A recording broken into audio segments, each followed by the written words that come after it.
And I really like yesterday's picks, guys, but unfortunately we got swept. So we went 0-2 yesterday. It is what it is. That another Rangers game goes to straight overtime. The second game in a row they lose by overtime. It is what it is, but somewhat I would say my analysis was correct. That's the only positive thing about yesterday. And then the Blackhawks just got completely blown out. I didn't think they looked dead. They looked completely dead once it was 4-0.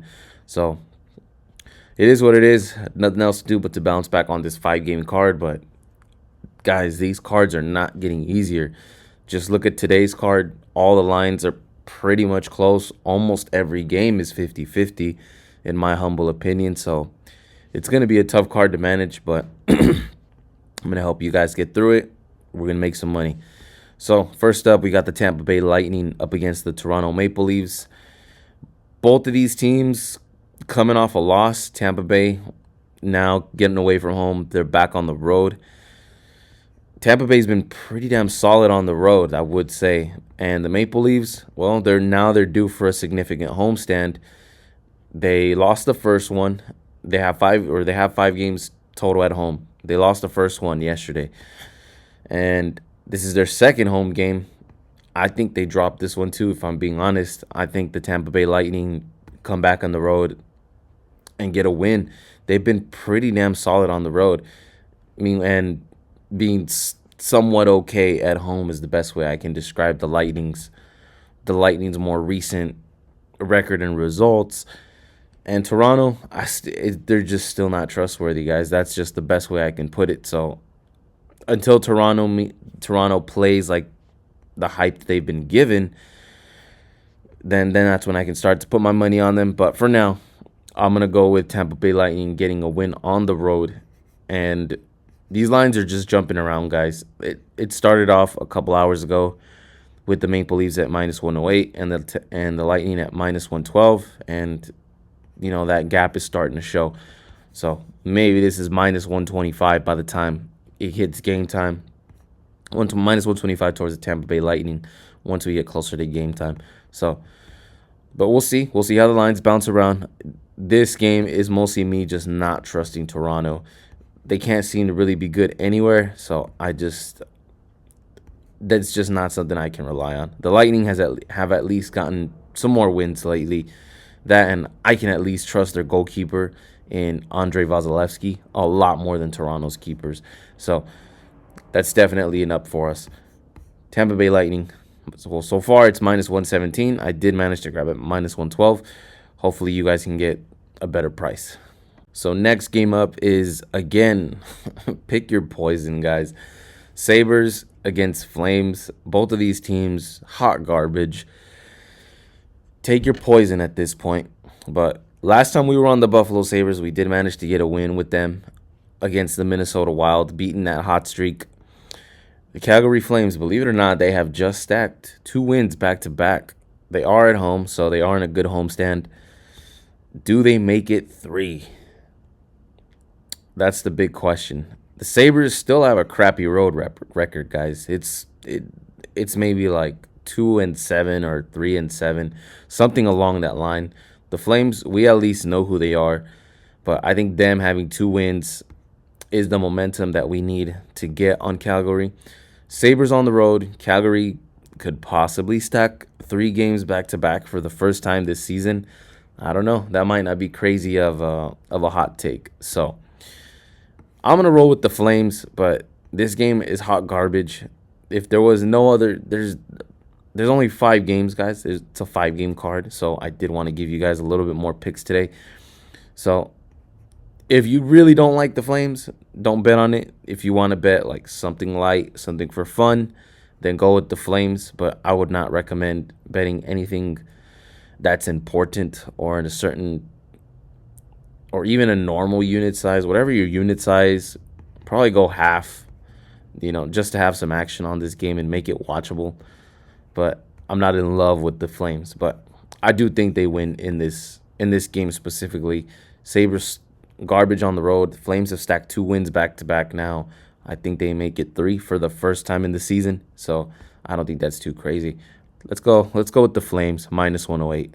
Another tough match in the Los Angeles Kings heading over to Utah. Utah, honestly, it's kind of hard to get a read on this team right now. They're a really good team, guys. I do like them, but right now in their division, they're about mid-table. They're just right in the mid-table, getting some wins here and there, and catching a lot of losses here and there. So they're not haven't really been solid anywhere, whether it's at home or on the road, at least lately.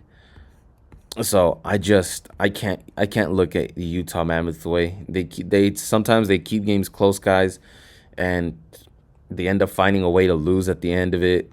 And when they win, it's impressive only to lose again. So this Utah Mammoth is just super inconsistent. A lot more inconsistent than I like it to be. I'm all right with teams being volatile, but the Utah Mammoth, their volatility is just a little bit too wacky for me right now. So I can't put my money on them. I'm gonna go with the LA Kings. At least the LA Kings this season, even though I think they are regressing, they've at least been pretty damn solid on the road. So that's the only way I could play it. I would only look towards the Kings direction. I would not look the Utah's direction unless you're betting on to catch that winning bounce in your favor. But I just don't like the way that Utah Mammoth's inconsistency has been over their last 7 games. I think they're maybe 2-5 in their last 7, 3-5 in their last 7. So at a price like minus 117 with their last 7 games being like that, it's just not worth playing. The Kings probably have a similar record, but the price is definitely a lot better. So just, little probabilities that the way I like to do things. So I like the Kings at minus 103. I think that's a lot more playable than the Utah Mammoth. Again, guys, all these games, just the lines have just been sharp. We haven't even got that big plus money type of thing. Any plus money type of games yet. There's probably one on this board, but hey, all games have been pretty damn sharp. Lines, guys, they're exactly where they should be. This is where I would have it if I had to make lines between the Red Wings and the Canucks. This is kind of where I would play it. The Canucks, I think the only bright spot they have is probably Quinn Hughes. Man, I like watching that guy play, to be honest with you guys. So I'm a little bit Canucks biased sometimes, but I try not to be. The Red Wings are the better team. They're 10-12 on the road this season so far. The Canucks, I don't remember the exact numbers, but I know it's not a record as good as 10-12. So I do think these games are going to be pretty close because anytime the Detroit Red Wings are on the road, the games do tend to be pretty close, whether it's one way or the other. So I wouldn't be surprised if it ends up 4-3 Canucks or 4-3 Red Wings, something like that. But Red Wings games on the road, they tend to be very close, right on that one-goal games, basically. I haven't seen too many Detroit Red Wing games where the scores are just more than one or something drastic. And the Canucks, well, they've just been on a downward spiral. They did get a bounce-back win, so they do have that going for them. So as far as recency, the Canucks do have a win. I don't know if they're going to make it 2 in a row, with the second game in a row being against the Detroit Red Wings. So I like the Red Wings in this spot. I wanted to find a way to get to Vancouver, but I just think with how close and how good Detroit can be on the road, I like them for minus 125. So I'll take Detroit to win this one. But again, I just wouldn't be surprised by anything happening because games tend to be close when Detroit is on the road. Another game that I think is tough, but for different reasons. Every game is tough for different reasons, guys. But this one specifically, Minnesota Wild has now lost 2 games back-to-back. Meanwhile, the Kraken have lost 5 back-to-back. So it's not like these teams are coming in with some great confidence. Minnesota was on that run. It does look like they are cooling off. And I just don't I can't say I don't trust them on the road because they won that hot streak on the road. So my mistake on that, guys, but in their last 3 games, they won against the Oilers on the road, and then they lost. They proceeded to lose 2 more on the road, and they're still on the road here now. Meanwhile, the Kraken, Their first game back home yesterday was against the Red Wings, and they ended up losing that. Again, and it was a close game. It's not like that game was something drastic. So if you want to go on the Minnesota side, I don't blame you. But I'm going to go on the Kraken side. Just, again, even in this hockey season, I've been okay with catching falling knives, and that's just me personally. So I'm going to go with the Kraken, trying to catch a falling knife. I think they break that losing streak. They're on a 5-game losing streak, and Minnesota, it looks like they're cooling off after they went on that hot streak, that 5 or 7-game win streak, whatever number that was. And I think it just makes sense that the Kraken get a bounce back win and break their losing streak while Minnesota's cooling off. I think it just lines up perfectly. That's just kind of me trying to make a story out of it, and I think it lines up. So I'm going to take my shot with the Seattle Kraken for pretty much our only plus money play on Monday. So give me the Kraken plus 112. I think Minnesota's cooling off continues.